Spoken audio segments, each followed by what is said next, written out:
These footprints in stone were made a long, long time ago by a dinosaur.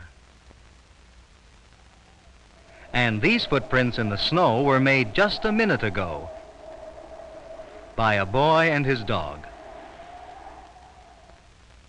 These hoof tracks were left by a deer. And these bushes, with the parts eaten off, are a sign that deer have been eating on them. Indians depended on wild animals for much of their food. To help them find their prey, they studied the tracks and signs that all animals leave behind wherever they go. Animals leave tracks in snow, on the sand, and in mud. Some other signs animals leave for us to see are chewed twigs, bits of fur, nutshells, cocoons, and eaten leaves. Many wild animals today, especially those living near cities, are nocturnal. That is, they come out of hiding at night when people are not about.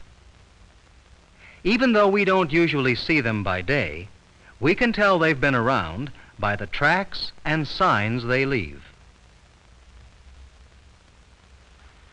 Have you ever looked around your backyard to see what animal signs you can find? In the curled cabbage leaves, Sue has found aphids. Aphids live on leaves.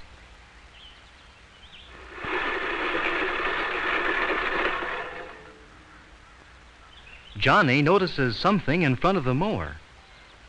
A garter snake has shed its skin. A snake's skin is a sure sign a snake has been there.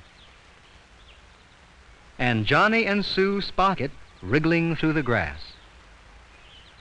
The children know that some snakes are poisonous, so they're careful not to pick this one up. By learning to look for their signs, you can find out what animals live in your neighborhood.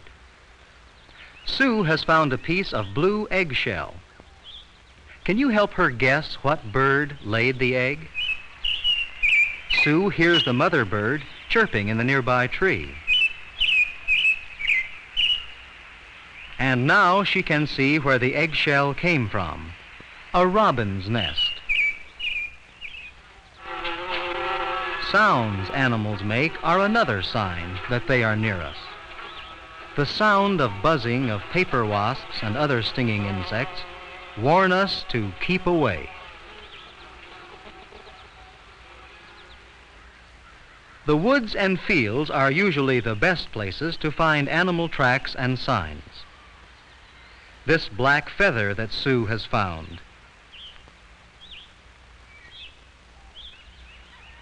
This nest high up in the tree.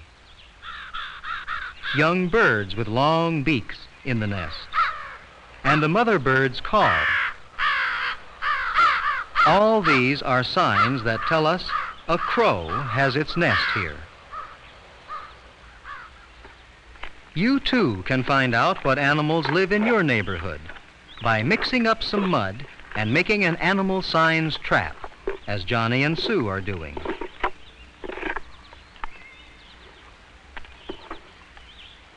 After stirring the mud until it looks like soft ice cream, Johnny and Sue take it to the nearby woods.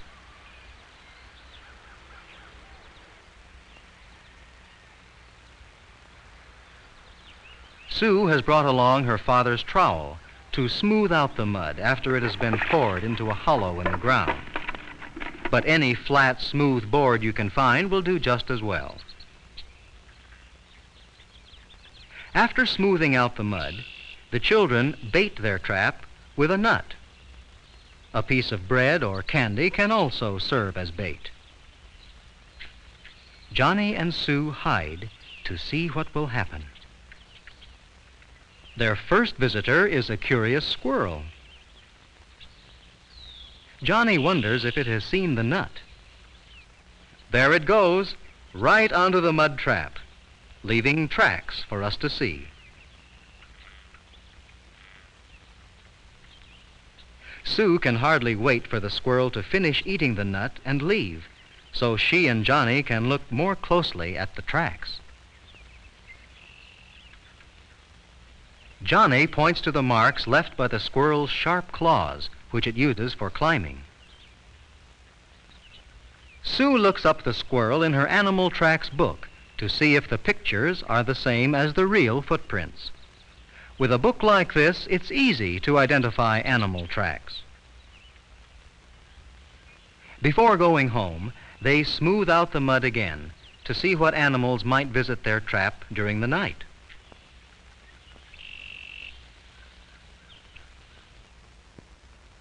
The next day, they anxiously hurry back to their animal signs trap. Johnny finds these footprints clearly visible in the mud. Using the animal tracks book, Sue compares the long marks in the mud with the drawings in the book. Although animals don't always leave clear tracks that look exactly like the pictures in the book, Sue thinks these belong to a cottontail rabbit.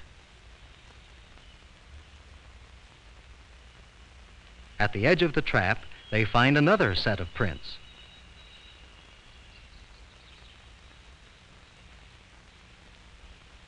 They can tell these tracks belong to a red fox. Johnny and Sue imagine that a hungry fox, with its good sense of smell, had picked up the trail of the rabbit as it ran through the woods. The rabbit easily crossed the mud trap and was soon followed by the fox. Do you think Johnny and Sue guessed right? Another animal which crossed Johnny and Sue's animal signs trap was this slow-moving turtle on its way through the woods, leaving a trail that's easy to see. Can you tell which is the mark left by its long tail?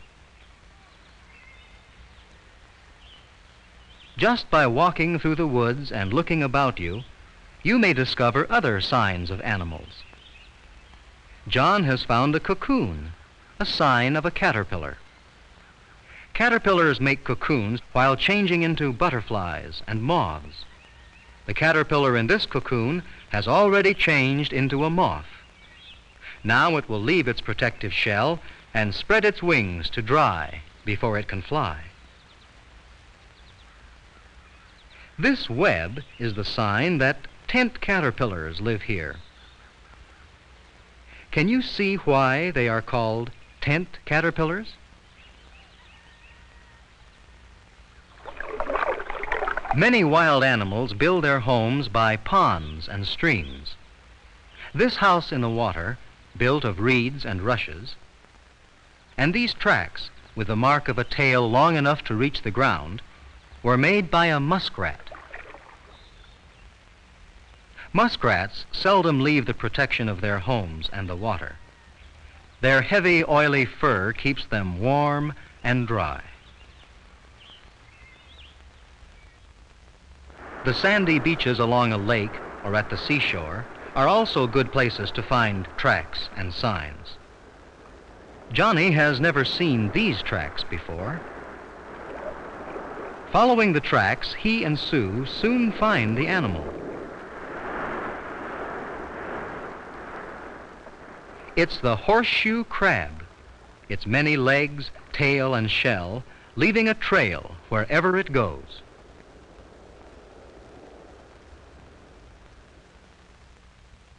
The next time you go for a walk, look around. Perhaps you can find these tracks and signs. A garter snake skin, rabbit tracks in the snow or mud, crow's eggs, a mole's burrow, or even a squirrel's den.